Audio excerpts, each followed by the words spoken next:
Bismillahirrahmanirrahim. Assalamualaikum warahmatullahi wabarakatuh. Wilujeng enjing sadayana sampurasun.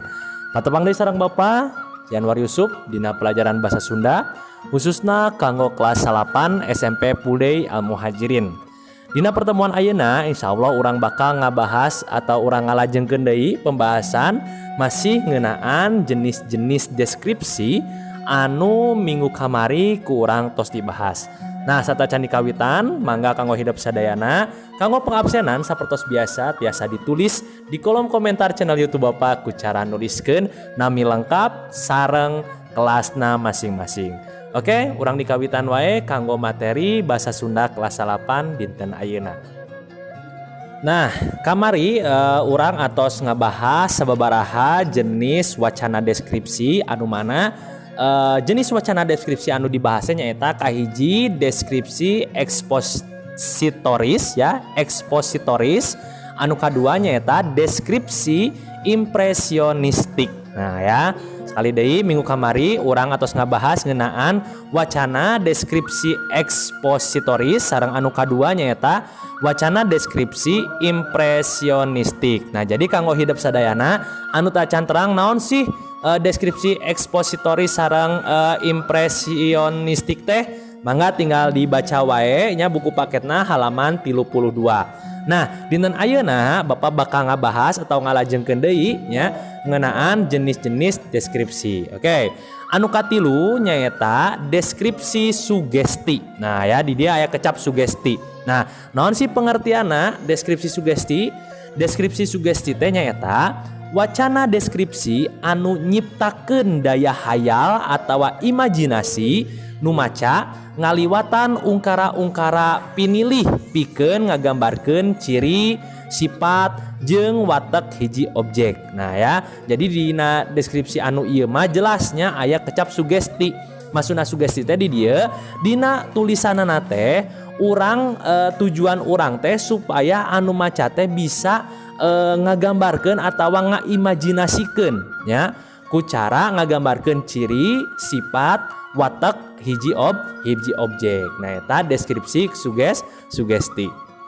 Anu salajengna anu kaopat nyaeta deskripsi teknis. Nah nya deskripsi teknis nyaeta wacana deskripsi anu merelekeun identifikasi. Nah merelekeun teh nyaeta ngajelaskeun secara jelas ya, secara spesifiknya.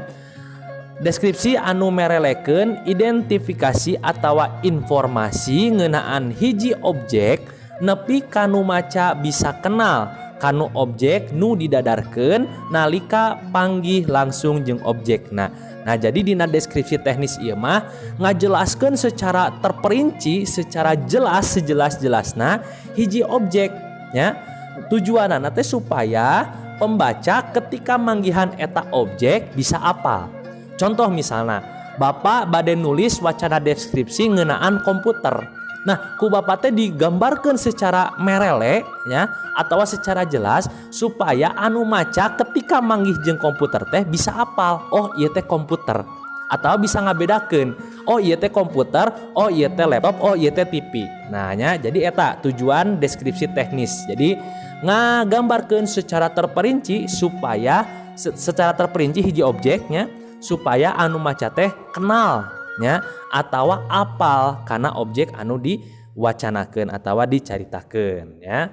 Anu salajengna nya anu kalima nyaeta deskripsi tempat. Nah ya, deskripsi tempat. Lamun tadi mah objek, lamun ayeuna mah deskripsi tempat. Naon pengertianana deskripsi tempat di dieu nyaeta wacana deskripsi anu nyantelkeun dadaran perkara hiji tempat kana kajadian atawa hal anu dicaritakeun dina hiji objek.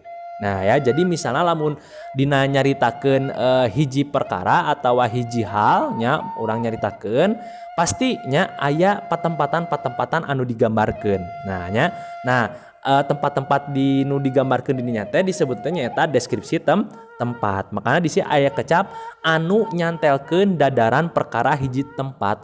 Maksudna teh anu ngabahasnya perkara tempatnya atau kejadian. Nah, eta tentang deskripsi tempat. Terus anu salajengna atau anu terakhir nyata ngeunaan deskripsi jalma. Nah, tadi objek nya. Terus anu kalima tadi tempat. Nah, anu terakhir mah jelma. Nyata deskripsi jalma teh wacana deskripsi anu patali jeung dadaran objek anu mangrupa jelma. Nah ya, bedana jeung tadi teknisnya lamun objek mah meureun leuwih ka benda mati gitunya anu dideskripsikeun.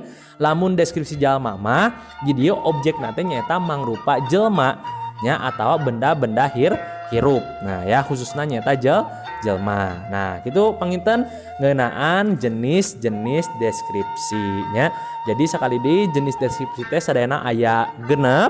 Kahiji nyaeta deskripsi ekspositoris, anu kadua deskripsi impresionistik, anu katilu deskripsi sugesti, anu kaopat deskripsi teknis, anu kalima deskripsi tempat, jeung anu terakhir nyaeta deskripsi jalma. Nah, sakitu panginten kanggo pertemuan dinten ayeuna nya. Insyaallah minggu payun urang masih ngabahas materi ngeunaan wacana deskripsi nya. Sakitu panginten kanggo pertemuan ayeuna hapunten bilih kelapatan sakali di tong hilap kanggo pangabsenan langsung ditulis di kolom komentar channel YouTube Bapak nya. Hapunten bilih kelapatan. Assalamualaikum warahmatullahi wabarakatuh. Sampurasun.